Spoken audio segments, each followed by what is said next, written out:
Great to have you all here. This is a topic very close to my heart, biodiversity in crisis. How can tech help scale nature-based solutions? And my background is also in climate, but also in biodiversity protection. I was working in Eastern Africa for a couple of years, very much close to the ground, strongly collaborating with Frankfurt Zoological Society. So I'm very happy to have you all here to look at it from various perspectives. Like the question is, what is missing? How can we accelerate tech faster? And what puzzle pieces do need to come together? And I would love to start with the perspective of a big energy provider. With Natalie Rothausen, we have the biodiversity lead for the group of RWE here, a major energy provider. I think the world's second largest offshore wind provider, Germany's third largest renewable energy provider. And I would love to start with a question around how does RWE, a major energy provider, position itself in the biodiversity protection? What is important to you, and what obstacles do you also face? And what do you need in order to convince your top-level managers to take the next steps? Yeah, thank you. Hello, everyone. My name is Natalie. And to answer your question, maybe we have to start off what is actually the impact the energy sector has on biodiversity. And I'm going to name the three biggest coming to mind. It's obviously the climate change when we talk about carbon emission, then it is land and sea use change, and also disturbance. And first of all, we have to understand what the actual impact is. And for RWE, we do have a long history. I don't know why I have a green badge, but we're 125 years old, also strongly in fossil fuels. So we have a strong footprint in carbon. And biodiversity is a bit different because we kind of now are in the change and transition to renewable energy, which is our answer to one of the biggest pressures on biodiversity and climate change. I'm going to admit we maybe have done that a little bit late, but now are on the forefront, as you said. And with biodiversity, we just want to tackle it faster and want to be able to shape. Because also the solution to climate change, being the renewable energy sector, has impacts on biodiversity. So when I say we need to come into what are technological solutions, scaling up renewables, that takes a lot of land and also marine space and offshore. And also finding solutions for storage, which is another issue or challenge we have in front of us. And both of, or all of our technologies also have an impact on habitats. They change habitats. We have disturbances through our construction, and therewith also impacts on species. And what do we need to do, and what is our link to also maybe this conference is, first of all, we need to understand our impacts better, especially in the marine sector. We do not really know the full extent of impacts we have on nature. And second is finding solutions to either avoid or minimize the impact, or even find ways to use our business to enhance biodiversity. And I want to give you two examples on how we did that, or how we do that currently, and also where we need support as a corporate from startups, but also from research. And I understand we have all of these players in the room today. One thing that we do, for example, is a bird protection system. So we have cameras on our windmills, on our turbines that do a 360 monitoring, and with this monitoring, we collect data to better understand how do birds react on the wind farms that are often placed in the habitats. And secondly, it helps us to hopefully avoid or at least minimize the impact by giving sounds, when like alarming sounds to the birds, or even stopping the wind farm when birds are near. And another topic is, or another pilot we do is called Viscas. There we use a new technology where we use a vibration technology, so an innovative style to put in the pulse into the, so the pulse is basically like the tower, the foundation of a wind farm, and we vibrate it into the sea floor rather than hammering to reduce noise pollution on marine mammals. So this is all things we do, yeah? Yeah, thank you very much. And I would like to change over to the side of the conservation, like looking at someone who is leading the Frankfurt Zoological Society as a major conservation NGO, 1,500 employees, I understand, working in many countries on four continents, conserving wildlife and ecosystems. And I would love to hear from you, Christof, like what is the most critical technological needs and gaps that you see in your work? What would help you? Where do you see the biggest need? Yeah, thank you very much, Lena. First of all, I think we are not aware of the dimension of the crisis now. So 1 million species endangered now, might be even much more now. We are losing biodiversity, and the last wild places on Earth are melting away like ice in the sunshine now. So the dimension is not really captured now, and climate change will determine how we will live in the future world, how hard it is, how much we will suffer, but biodiversity will determine whether we will live as a species on that planet or not now. So that's, first of all, the scale is not there, the dimension is not there. The scale we also don't see at all now in financing biodiversity. Germany, as might be currently the third biggest economy in the world, provides currently less than 1 billion for international biodiversity conservation and is in that position still the biggest funder for biodiversity. The Chancellor has announced to double that amount by 2025, but we don't see any of that now. And that is only a tiny fraction of what is needed now. So COP15 in Montreal determined that we will need 800 billion per year for biodiversity protection. So we are completely far out of range, of scale, of dimension. Now we are light years away what we need now. On technology, I would say there's a corporate which is not contaminating anything. It's 100% circular economy. It doesn't destroy anything, has no waste, and it's existing since 4.6 billion years. So I would say nature is really what we have to look at now. So we really have to concentrate on nature-based solution. Of course, we also have to look, okay, where's modern technology helping us in biodiversity protection? And data is, of course, key for the future. We need really data for matrices, for biodiversity footprints of the economy now, for tracking supply chains now. But we need also commitment from the industry. Look at Germany now. So we have this Lieferketten-Sorgfalt-Pflichtengesetz. I'm not translating that. So the supply chain control law. And now our biggest industry is lobbying heavily at the European level to not implement that supply chain law for biodiversity protection. That's ridiculous now. So the world doesn't need economy and corporates, but corporates and economy needs the world now, and that is really important for the people to understand. And yeah, on your question on other technology, I would say eDNA metabarcoding is something we really have to look at now.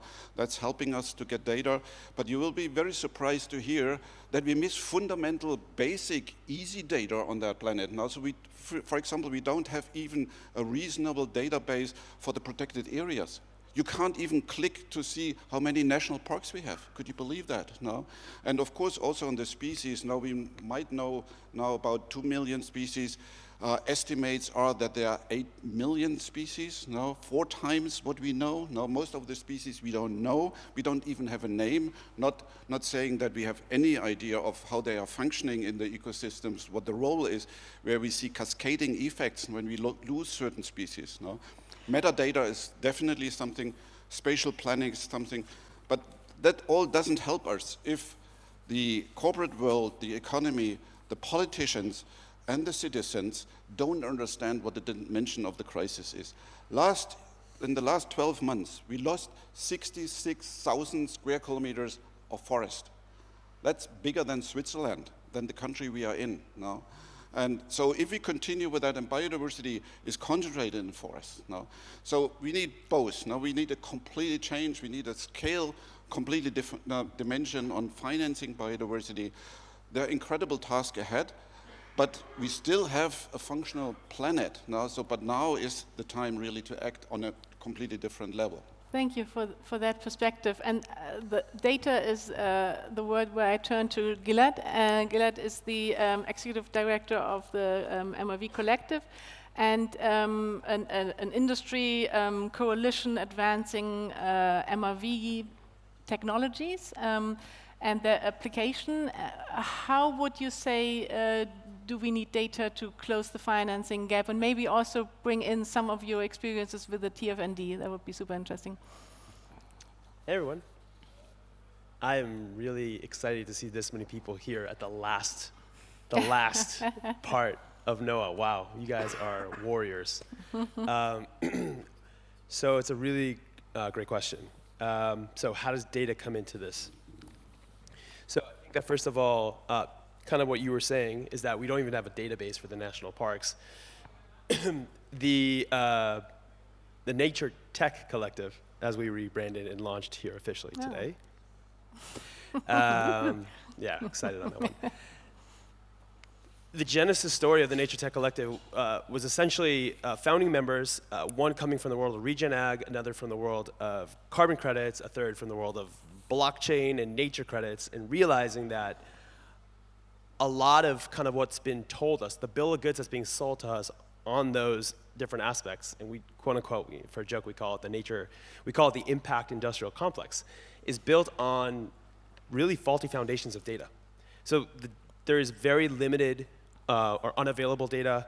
I know that you could commiserate with me on this one. A lot of the amazing entrepreneurs in this space are all facing the same sort of challenges where we don't actually have a baseline for Mother Nature. We don't know what the control group, if you will, is. So then how can you really move forward with interventions and realize, oh, this is working, this is not, if you actually don't know what the state of nature is. And so where is the data is the question. A lot of it is actually kept siloed away by different players in the private sector who are collecting it for their own reasons, right? Coca-Cola needs water. So they'll collect a lot of data to make sure that they'll have water. They're not necessarily going to want to share it with Pepsi. We get why, of course. Imagine a world where we could have a third-party public data utility, a Wikipedia, if you will, right, that accounts for IP and protections and all the rest, and then basically you put out what you have and you get tenfold because you'll get everyone else's data. You could solve for the prisoner's dilemma, right? So that's one issue. And then also institutions like the Frankfurt Zoo, the different zoos, the Smithsonian's, the museums, they're also collecting a lot of data, and it's sort of sitting somewhere, maybe not digitized, maybe no one knows about it, and it's not being in use. So there isn't really a credible almanac of that data. Both of those are ideas that we have been working with the TNFD, actually. We're on the steering committee of the TNFD. We put together a working group and put out a policy paper that came out a bit before New York Climate Week, where we pretty much gave out the roadmap, the blueprint for doing it. The last we heard is that they found funding for it, and now, unfortunately, it's a whole slow process of RFPs and all the rest, but that part's moving.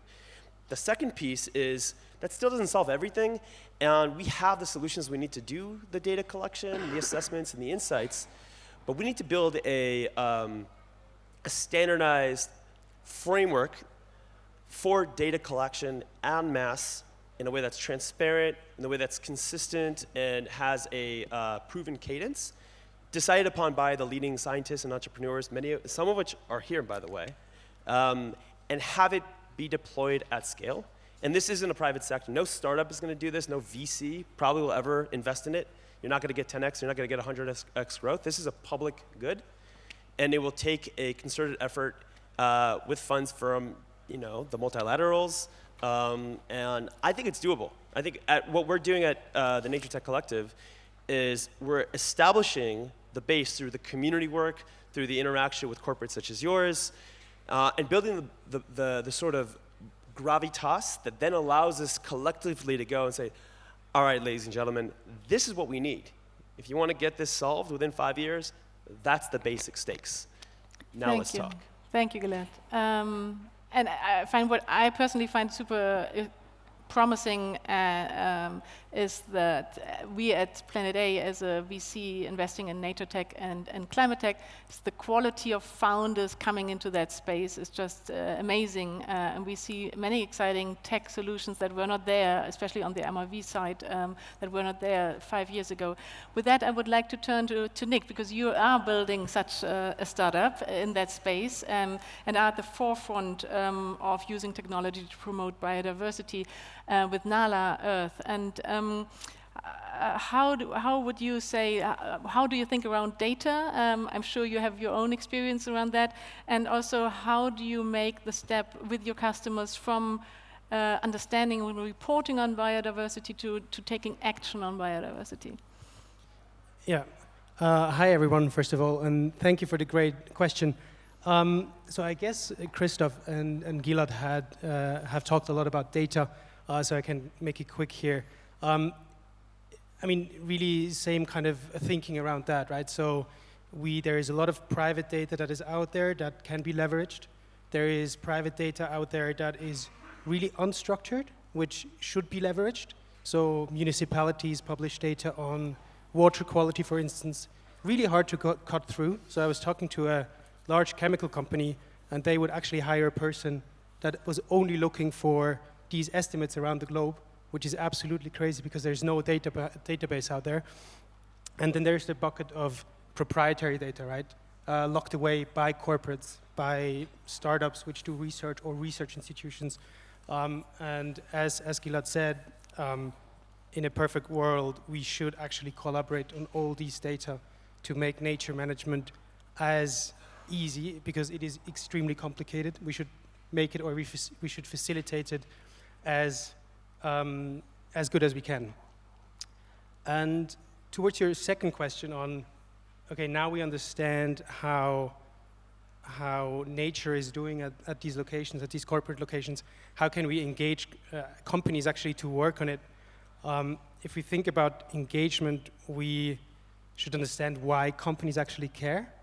And we've been talking to a lot of companies over the last months, and one topic that always came up at more than 50% of conversations was risks.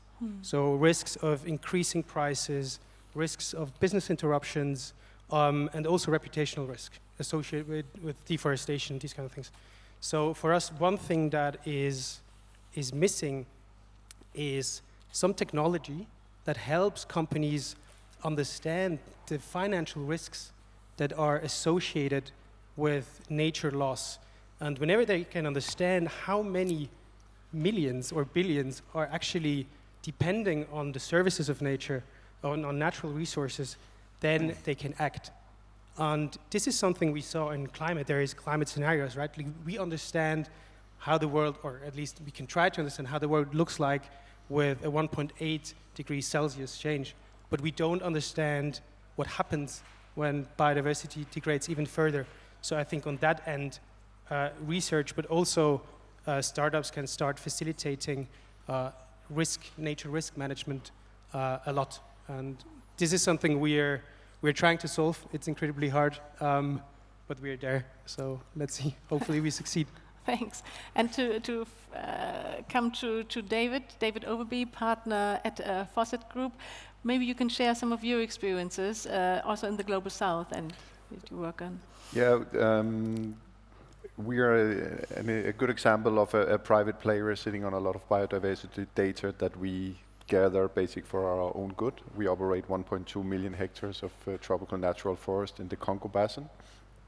And yeah, we gather the data on a annual basis, I would say, using, at the end of the day, you have to have feet on the ground there, but we also use different tech solutions, obviously, like satellite images and camera traps and such. But the real problem here, I think, is that there is no, as you have with the carbon credits, you don't have the same economic environment surrounding the biodiversity. Yeah, I haven't seen a biodiversity credit that I can see ourselves in, for example. So for us, it's a matter of obviously doing the right thing. We have to do it. We are operating big mammals like elephants and mountain gorillas and these types of animals. And there are regulations in place, so there are politics and things that you need to cohere with, obviously, in order to be a responsible and sustainable company. But these data are for our eyes only so far, to be quite honest. And that's the problem, I think. And what would help with that problem? Where we do see actually, and one of the reasons why we as a private player spent a lot of investments into documenting that we are preserving the biodiversity, is that we can actually see a spillover effect on the carbon credit prices. So the carbon credit prices are very interlinked with the biodiversity quality that you have. But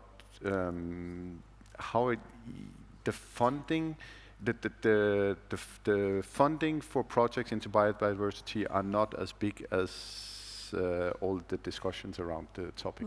Because I agree, obviously, in all the things that people are saying here, but we don't see the funding following through. Time is running extremely fast on this stage, somewhere faster than somewhere else in the world. So we need to do a lightning round now. Christof, maybe you can tell us, how do you see, you have been in the field for so long, and it has been for a long time a philanthropic and public money play. Now, for the first time, I feel that private money there's an option to channel private money into what's biodiversity protection. How do you perceive that change, and what do you feel needs to happen still? You have 1 minute. Well, 1 minute for billions. No, it's promising that there's more private money. People do understand that we all depend on biodiversity and that they have to invest. There are new models on the market. For example, legacy landscape is such an approach, combining private and public money for perpetuity funding for protected areas now. So these are new approaches now where we have to go long term, and we have to finance protected areas. These are the backbone of conservation. We want to reach 30% on land and water. We are far from that now.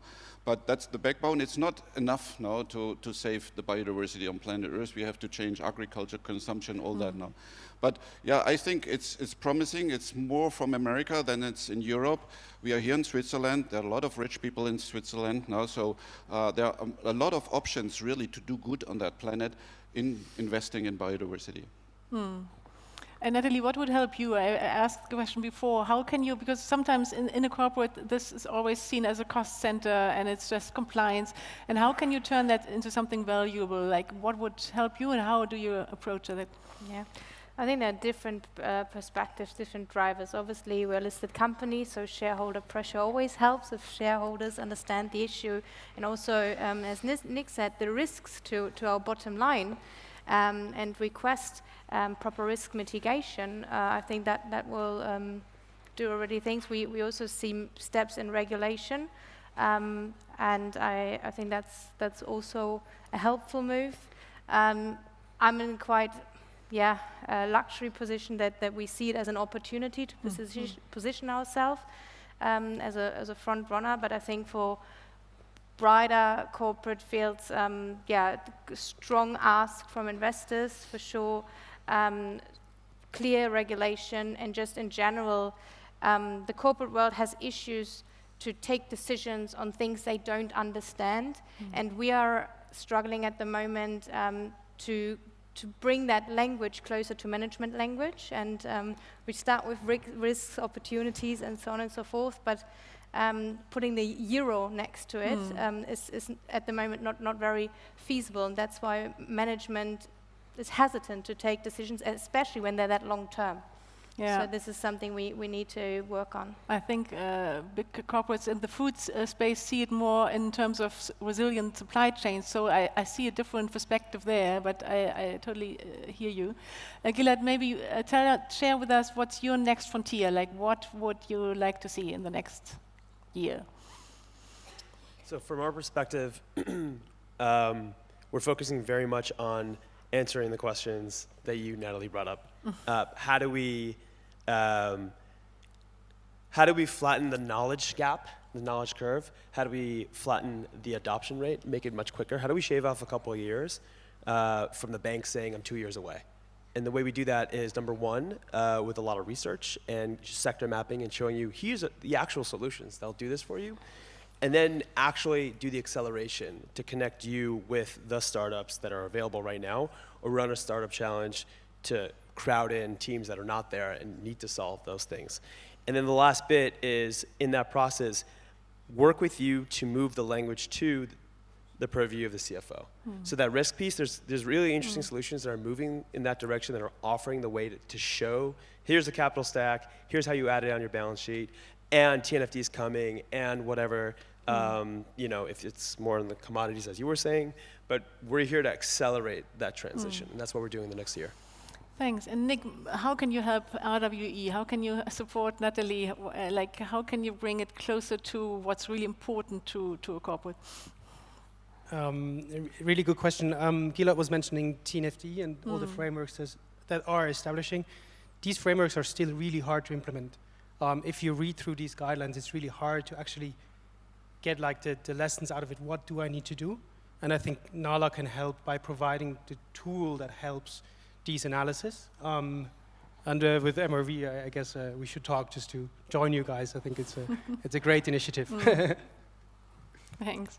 And finally, you, like, what's your next frontier? What are you working on? What are you aiming for? I think in Forset we will continue our journey to make tropical natural forest and the biodiversity that we protect in these forests, to work on creating a company that becomes an institutional investment product, because that's really where we see the lack of opportunities in the market. There is no really place for the big funds to place their money right now, and that's what we are creating. You can say what animals you have in your forest. It's so exciting. You talk about biodiversity like it's I don't know. Say what animals you have in the forest. They're so beautiful. Yeah, elephants, mountain gorillas, forest elephants. Yes. Don't be. Yeah. Don't be modest. Yeah. 30,000. Wow. Yeah. No, thanks. Finance, and 3 years ago thought, okay, let's do this. Let's buy a forest. But it requires getting your hands dirty, travel to Africa, do the investments.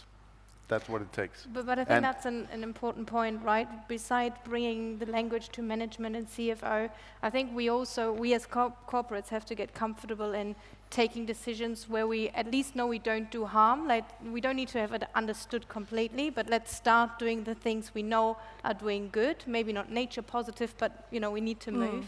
And I think that's something we can all push. And maybe to close it up, because time is off, I also like very much that before I always saw like that people perceive it as siloed, like this is climate change, here's biodiversity loss, and what we are really talking about is an Earth system collapse. That is really, it's about the planetary boundaries, and it's all very much interlinked. And so I really like that the climate debate has been broadened and that nature is coming in, and I think that needs to happen. Thank you very much for your time. It was a lovely debate. I would love to continue, but maybe we can do it. We can do it with the audience.